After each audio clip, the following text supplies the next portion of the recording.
Thailand, Myanmar దేశాలను భూకంపం కబలించింది. 7.7 తీవ్రతతో సంభవించిన భారీ భూకంపం ఆగ్నేయాసియాను కుదిపేసింది. దీంతో మయన్మార్, థాయిలాండ్లలో సహాయక చర్యలు కొనసాగుతున్నాయి. శుక్రవారం మధ్యాహ్నం 12 గంటల 50 నిమిషాలకు 7.7 తీవ్రతతో సంభవించిన భూకంప కేంద్రాన్ని మయన్మార్లో రెండో అతిపెద్ద నగరమై మాండలే సమీపంలో భూమికి 10 కిలోమీటర్ల లోతున గుర్తించారు. ఆ తర్వాత 6.4 తీవ్రతతో మరో భూకంపం సంభవించింది. రాజధాని నేపిటాలో పలు భవనాలు ధ్వంసమయ్యాయి. భూకంప ప్రకంపనలు థాయిలాండ్ను కూడా భయపెట్టాయి. దీంతో ప్రజలు భయంతో వీధుల్లోకి పరుగులు తీశారు. ప్రకంపనల నేపథ్యంలో బ్యాంకాక్లో మెట్రో, ఇతర రైలు సర్వీసులను నిలిపివేశారు. థాయిలాండ్, మయన్మార్ భూకంపంపై ప్రధాని మోదీ దిగ్భ్రాంతి వ్యక్తం చేశారు. ఈ రెండు దేశాలకు ఎటువంటి సాయమైనా అందించేందుకు భారత్ సిద్ధంగా ఉంటుందని స్పష్టం చేశారు.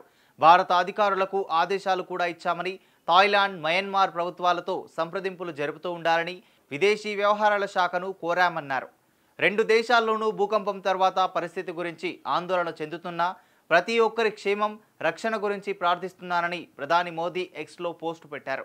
ప్రధాని నరేంద్ర మోదీ ఆదేశాల మేరకు దాదాపు 15 టన్నుల సహాయ సామాగ్రిని భారత ప్రభుత్వం మయన్మార్కు పంపించింది. భారత వాయుసేనకు చెందిన C-130J ప్రత్యేక విమానం హిండన్ ఎయిర్ ఫోర్స్ స్టేషన్ నుంచి బయలుదేరి వెళ్ళింది.